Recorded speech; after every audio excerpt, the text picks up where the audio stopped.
Hi, hello. Welcome to another episode of Isaiah's Newsstand. It's your host, Isaiah Edwards.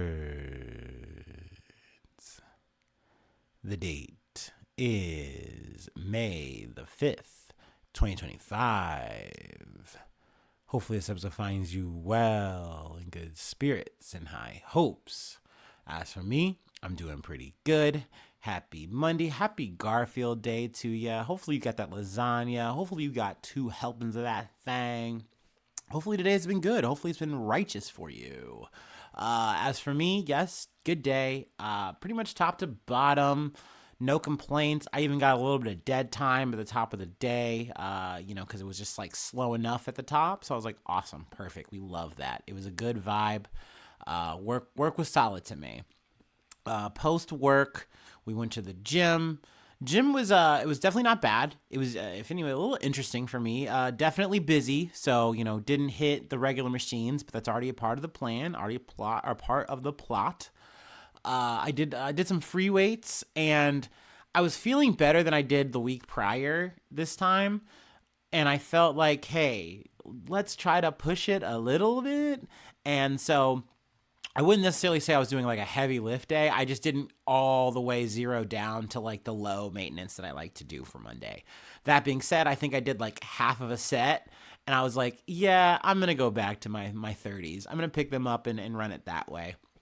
But overall, it was good. Kind of gave me a little bit more volume overall in terms of my reps, so I'll take it. And just in general, it was a good, good 2 hour session. So yeah, it was nice, nice way to start my week. Good pump, good sweat, if you will. Post the gym, we are now back home, and we're chilling. We're chilling, and we're podcasting. We're yapping it up, and I feel good. I feel like I'm in a good spot. I will say, talking about the weather, it looks like we're back in a bit of a cold spot, I guess. I guess that's the spring we're having in Ohio right now. I mean, granted, I say cold spot, but it's in like the 60s. I don't know if this is the progression of me getting older and just hating the cold, like as I get older, or if it's me losing some weight and I just feel like more, like I just feel the cold more. Like, I don't know. Now when it's in the 60s, hell, sometimes even in like the 70s, the low 70s, I'm kind of not feeling my guns out, thighs out situation anymore. I kind of want to like kind of keep it a little bit more layered, which feels different for me. But I don't know. I just really don't want to be cold, and so I'm rocking the hoodie still, and y'all know how I feel about the hoodie these days. I'm kind of liking it. It's my security blanket. Hell, I have one on right now. But overall, though, that being said, I will take any Ohio weather that doesn't have snow in it and doesn't have a tornado in it. If we are beating both of those, then I am happy. I'm good. It is as good as it can get. I will rock some sweatpants. I will wait for the hot heat. And that's another thing. I know I'm talking all this shit about being cold. Let's not get it twisted. I do not like being in hot heat. I don't like it, especially in Ohio, because we have a humidity issue where it just gets so muggy. It's just so gross. It gets that wet heat that you just don't like, and it's like you can see the temperature, and then somehow it feels 5 to 10 degrees hotter because of the humidity in Cincinnati. So I don't love that. I don't fuck with that, but it is what it is. I think at this point, I'm just so sick of cold weather that I'm just ready for that shit to snap and never come back. You feel me? So yeah, that's a little bit of a weather update, weather corner, if you will. Um, a little dash of a food corner before we do our startup. I had a bit of a situation with my food bowl that I like to make, and I only had like one piece of chicken, like one tenderloin piece, and I was like, that's not enough. So I used that as an excuse to crank out the tuna. And with the tuna, I said, you know what? I want to make it saucy. I want to add a little sauce to it. So I made this mayo, mustard, relish with some capers situation, spun it up, put it on that thing, and it was good. It was definitely the highlight of the whole meal. It definitely stole the show, and it was good. It was a yummy little treat for me, a yummy little din din. But yeah, so that has been my Sunday food and my Monday day. Let's go ahead and do a startup. Let's get into some news.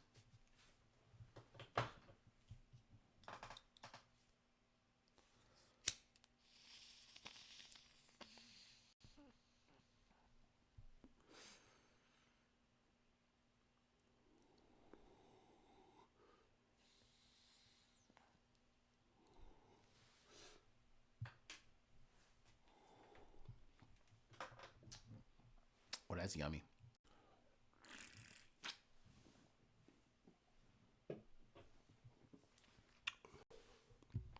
All right, let's start off with a little bit from the Trump verse. Whew.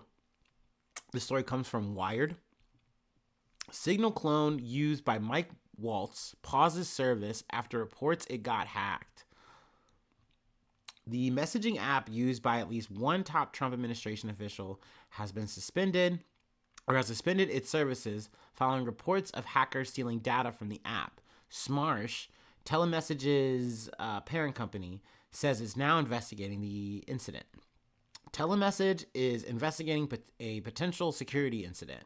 Upon detection, we acted quickly to contain it and engaged an external cybersecurity firm to support our investigation, a Smarsh spokesperson told Wire in a statement.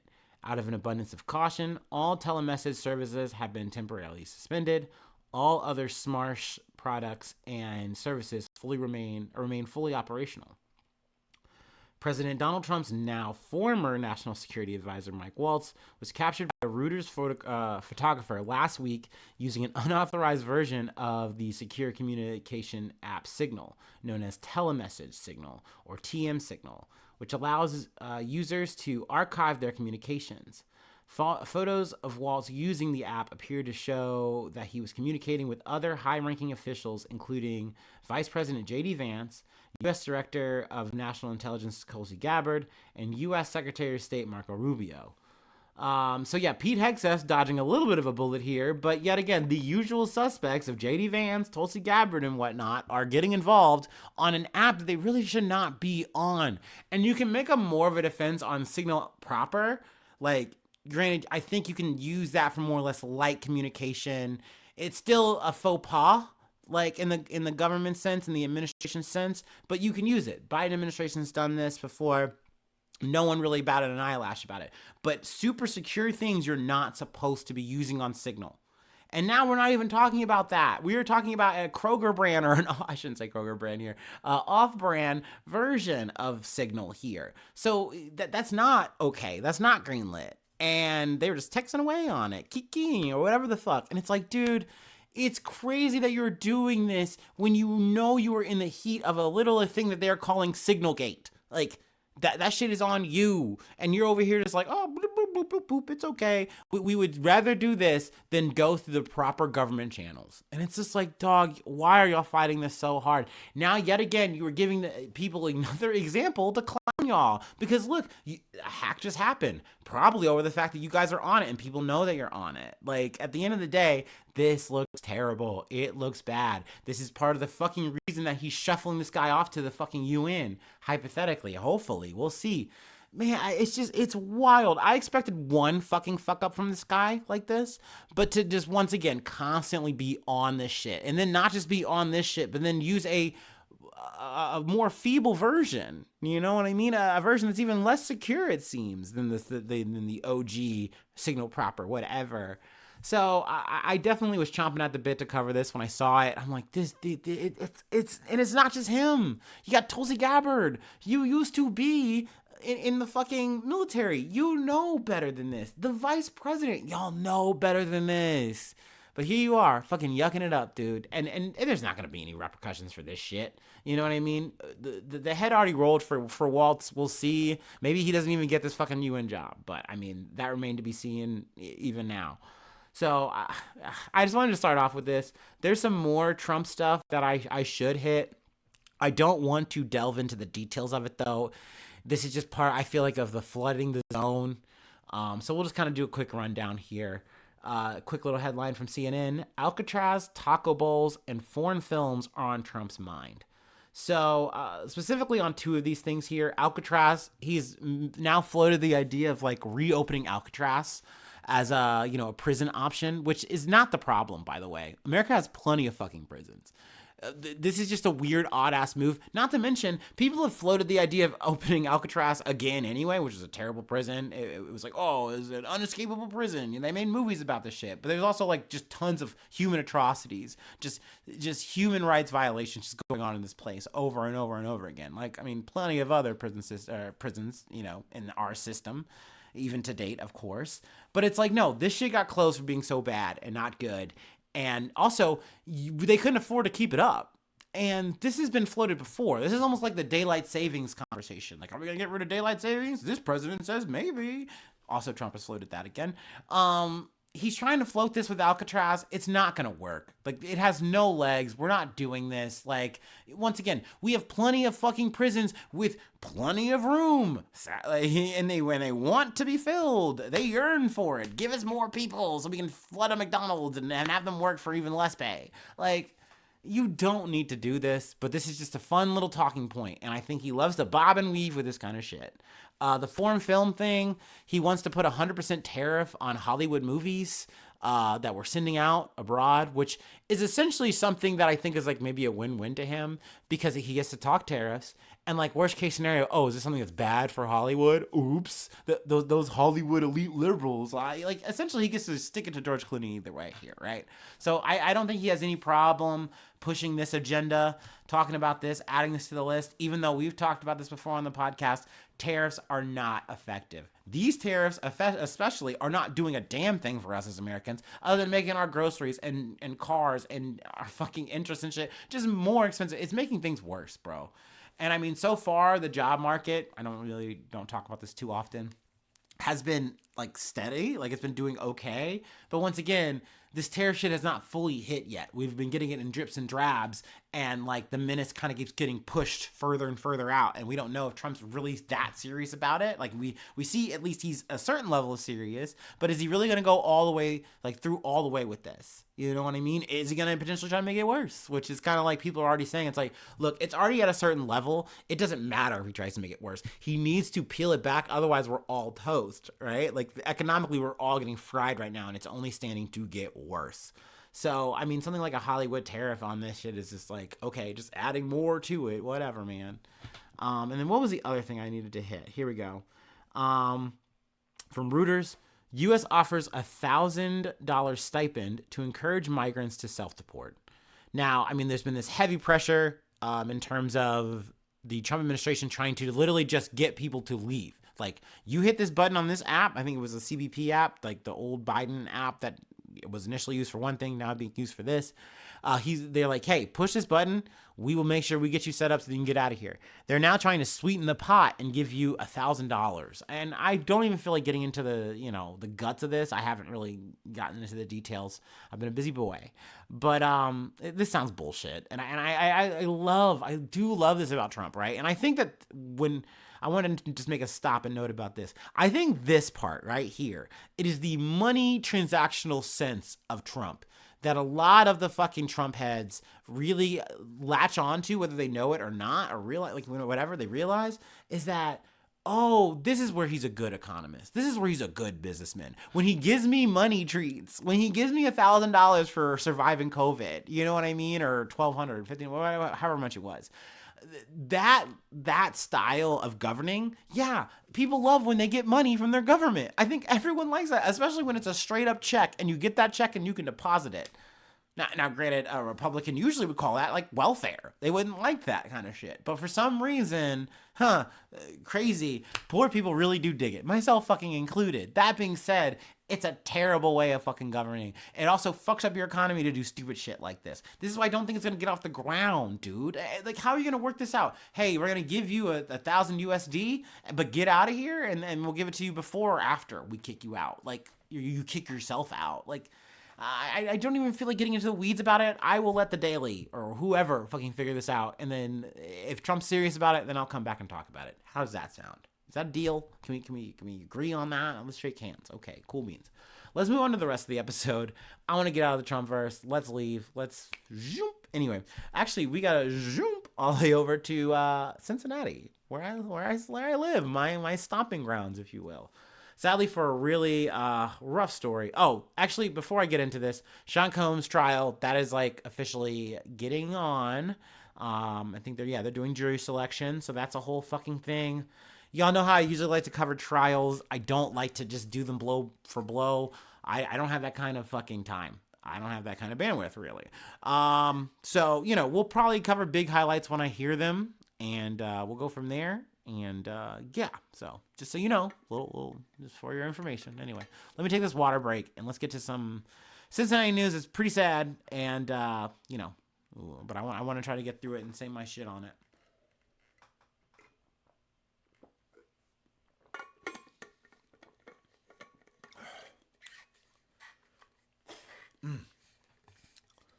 Be nice if I was like talking about like fucking conies and three ways or some shit. That'd be dope. That'd be some fun Cincinnati news. Anyway, from NBC News. Father of 18-year-old fatally shot by Ohio police, charged with hitting and killing deputy with car. The father of an 18-year-old who was fatally shot by police during an alleged stolen vehicle incident in Cincinnati on Thursday has been charged with hitting a deputy with his car and killing him, with the police chief saying the two fatal encounters are connected. Rodney L. Hinton, 38, is accused of intentionally hitting Hamilton County Sheriff's Deputy Larry Henderson Friday afternoon at Martin Luther King Drive and Burnett Woods Drive near the University of Cincinnati, according to court documents. Henderson was taken to the University of Cincinnati Medical Center, where he died as a result of his injuries. The recently retired deputy was working as a special deputy and directing traffic near the university during graduation events, officials said at a news briefing Friday. Ohio officials did not identify him, citing Marsy's Law, which protects victims' names from being disclosed due to privacy protections. It is worth noting he has nothing to do with the incident between Henson's son and him being fatally shot, but, you know, this was the person who was a target of the father in terms of that. At least I guess I gotta say allegedly, right? Let's see here. Cincinnati Police Chief Teresa Thedage, I'm going to say Thedage or Thege, whatever, said there was a definite connection between this incident and Thursday's police shooting of 18-year-old Ryan Hinton, whom she identified as Hinton's son. The 18-year-old was fatally shot by a Cincinnati police officer who responded to a report of a stolen vehicle at an apartment complex at 2500 Warsaw Avenue around 9 a.m. Thursday morning, according to police. The incident occurred in a parking lot at the end of a long driveway, Thege said at another news briefing Friday. The vehicle was allegedly stolen from northern Kentucky earlier Thursday morning. 2 officers in police vehicles responded to the area to apprehend the 4 people who were in the car, according to Thege. All 4 of them began to run, some in different directions, when approached by police, prompting the 2 officers to pursue Hinton and another individual, Thege said. Hinton was armed, Thege said. Police camera footage shared by the Cincinnati Police Department and reviewed by NBC News shows an officer exiting his vehicle and aiming his gun at the 18-year-old, who appeared to be running away. The officer fired at least 4 times, according to Thege, and the 18-year-old fell to the ground. It's not clear from body footage if Hinton had aimed at a firearm at officers. Get the fuck down. I'm unediting that.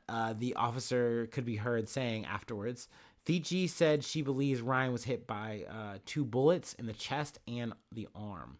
Footage from the second officer's body camera shows the officer running towards the first officer and the 18-year-old while warning fellow officers that someone is armed. He's got a gun. He's got a gun on your right. On your right, the officer could be heard saying.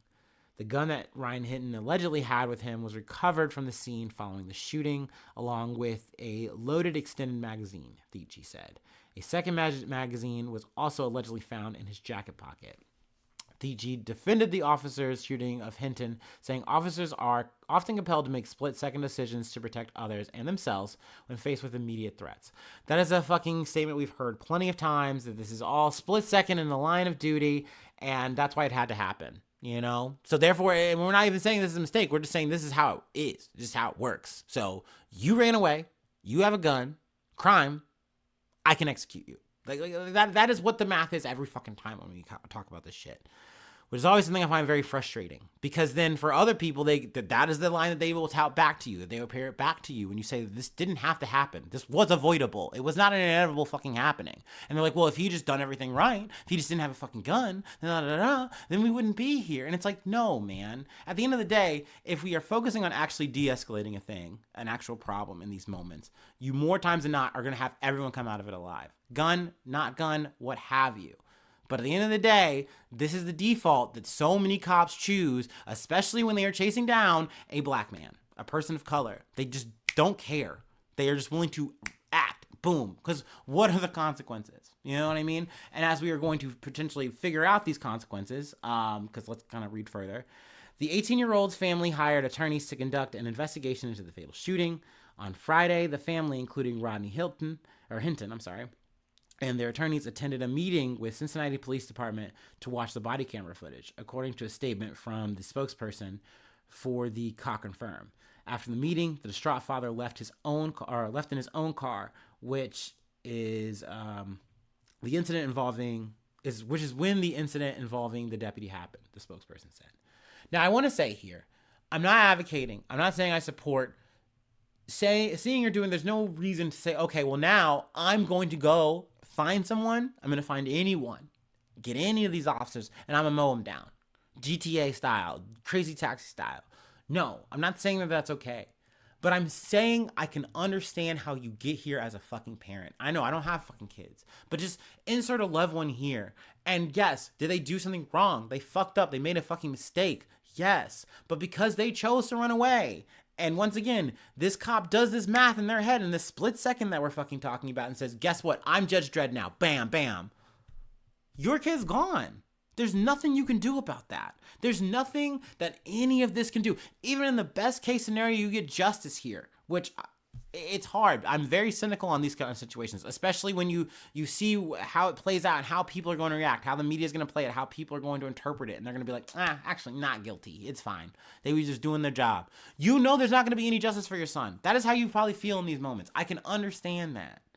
And making a reaction, I got to say allegedly, whatever, but like, I can see how this fucking shit happens. Once again, not supporting it. I'm not saying it's okay to fucking go out and do this. Yes, ACAB, but don't fucking like go punish her. That just doesn't work, bro. It just doesn't do anything. It doesn't change the fucking narrative, conversation, or anything. It doesn't bring your son back. It doesn't bring anyone back. It doesn't fix anything for the future.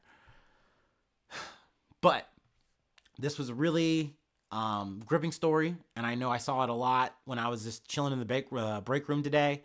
I had, kind of read just headlines and stuff like that. So this is going to be something that we try to follow to our best of our ability as it, continues on. And, yeah.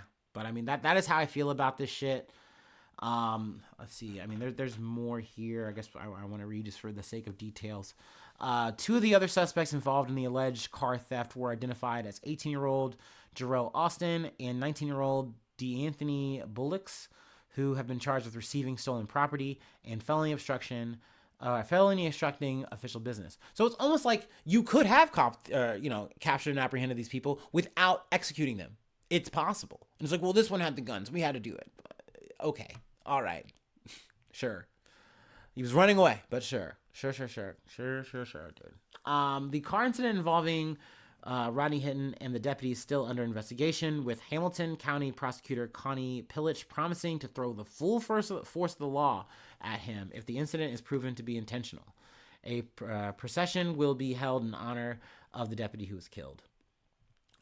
There's more here, sure, and some stuff I skimmed through past, what have you, and there's more articles covering this.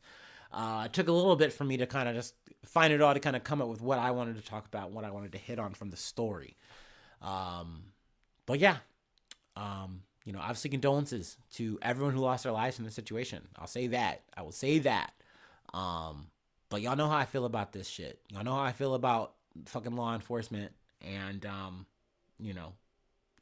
I would like to see a world where this happens fucking less. But at the end of the day, we are not addressing any of the systematic things that make this something that is just going to happen again and again and again and again.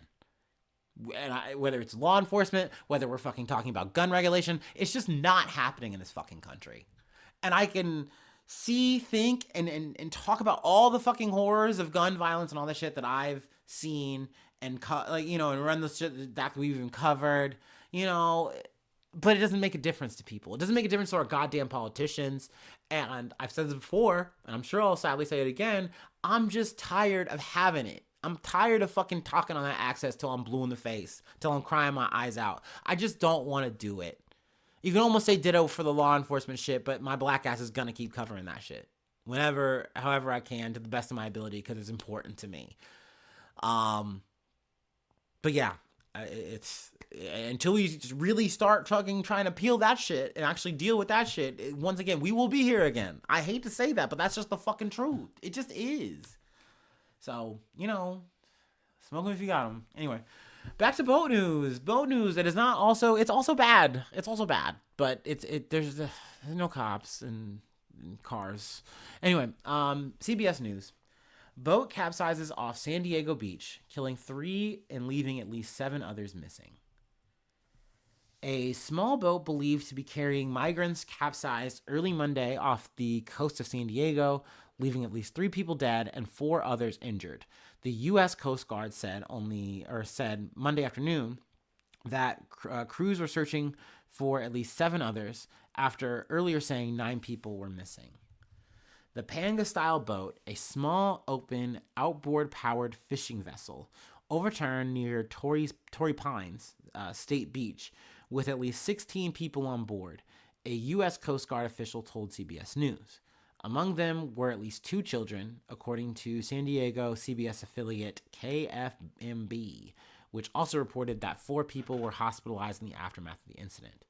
The Coast Guard official told CBS News that it is treating it as a suspected human smuggling incident.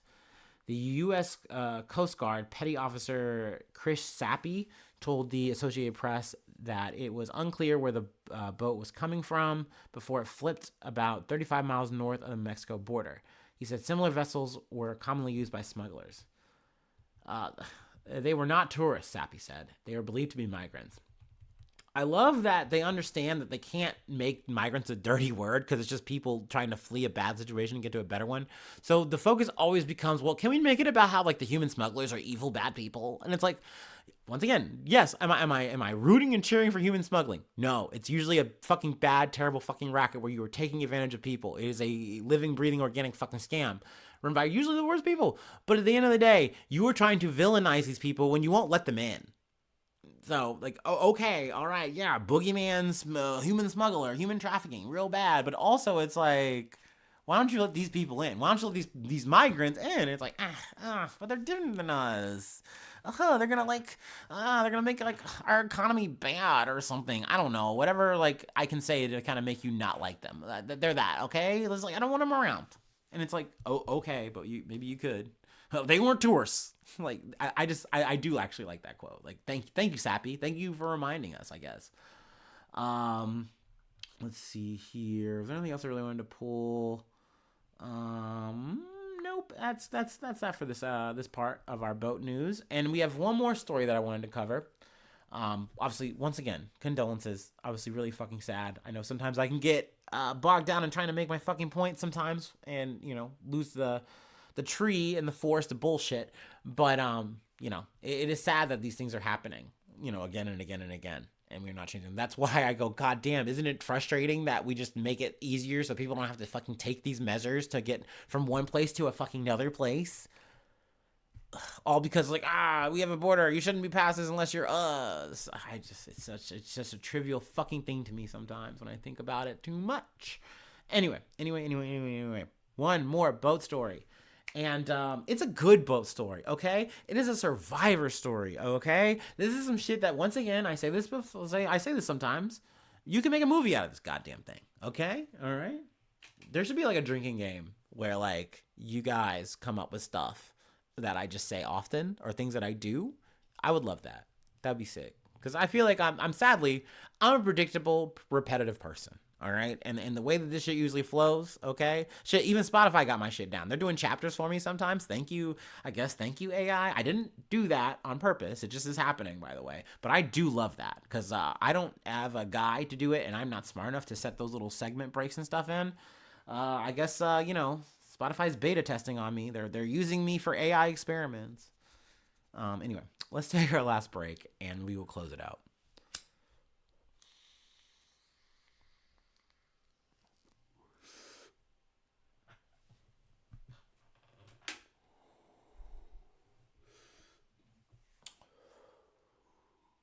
Whoa, Nelly.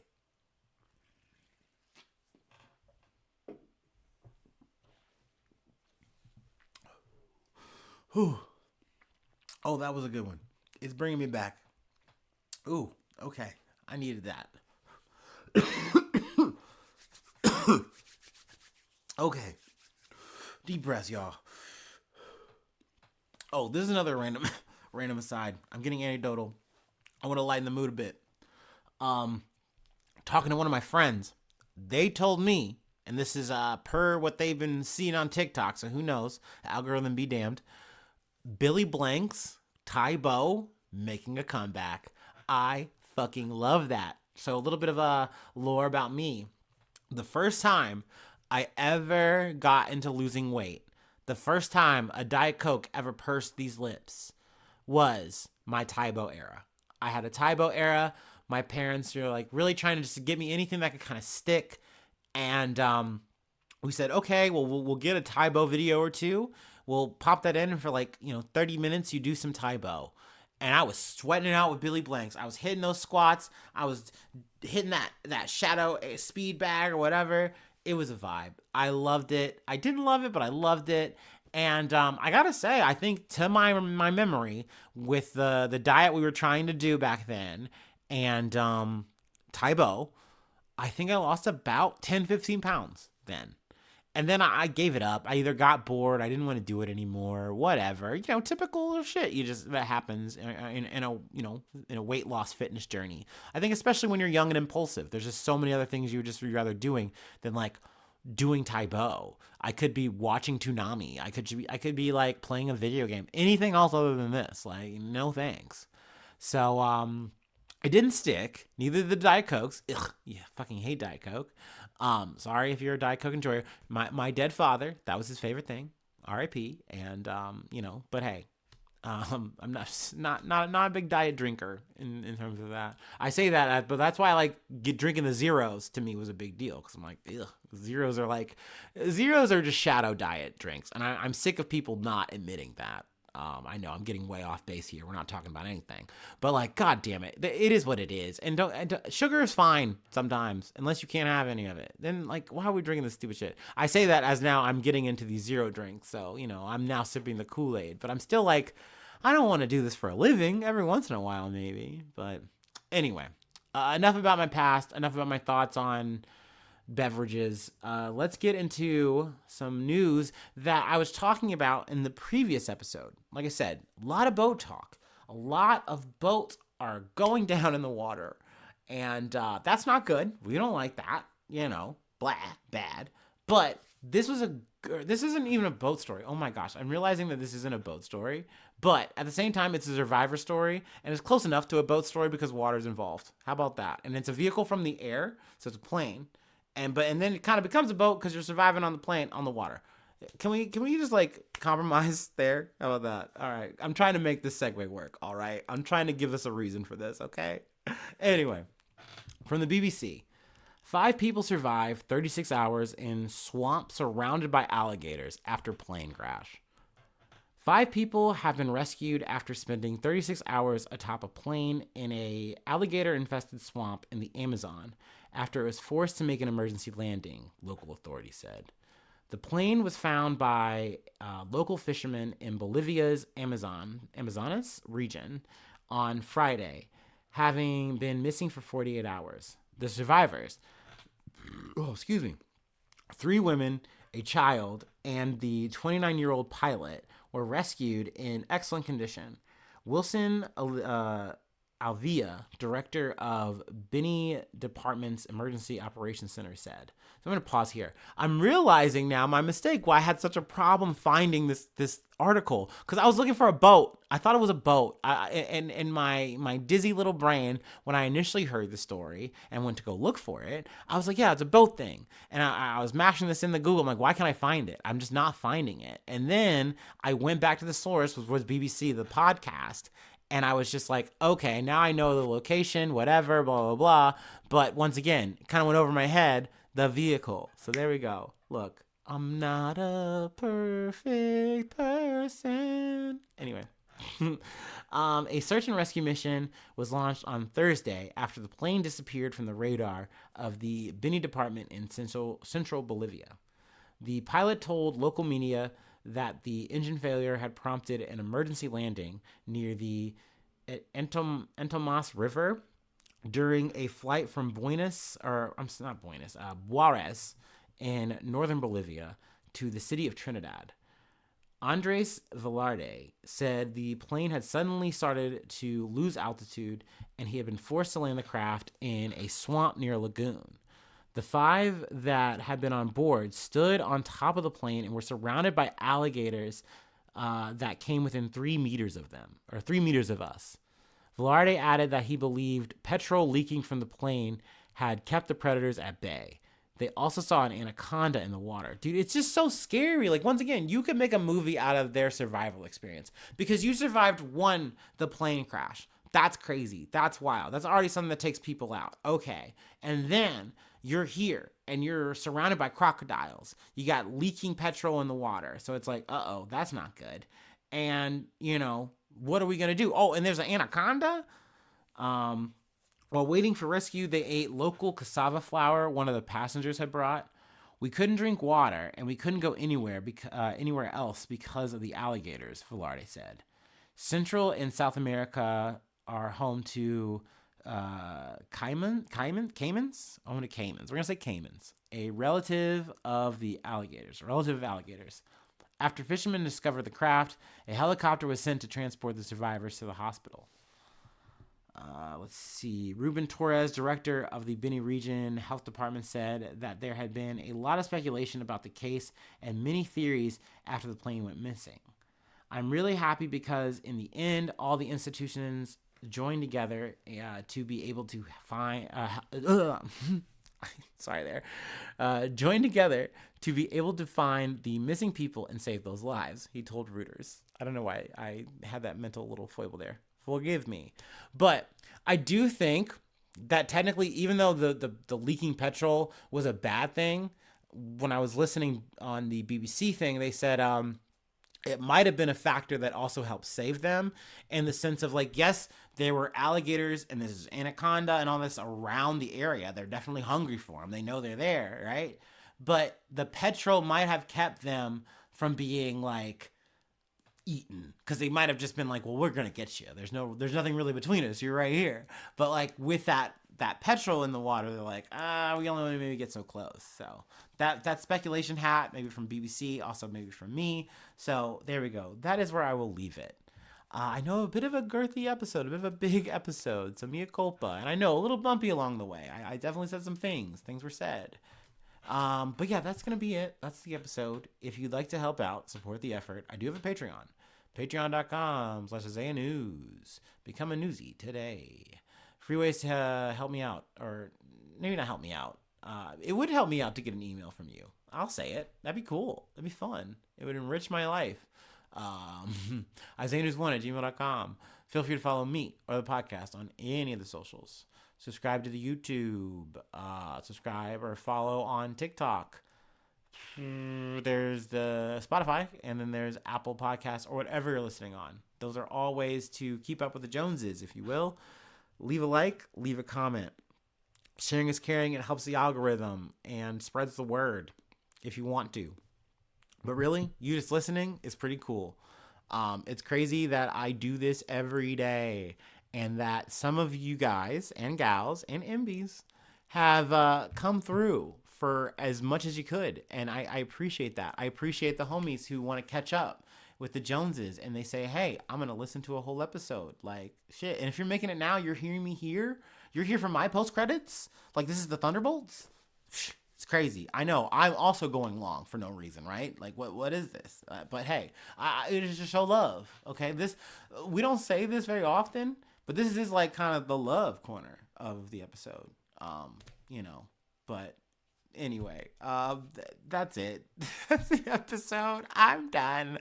Thanks so much for tuning in. Thanks so much for being a friend, and hopefully I see you soon for some more good news. I love ya. Bye bye. Mwah.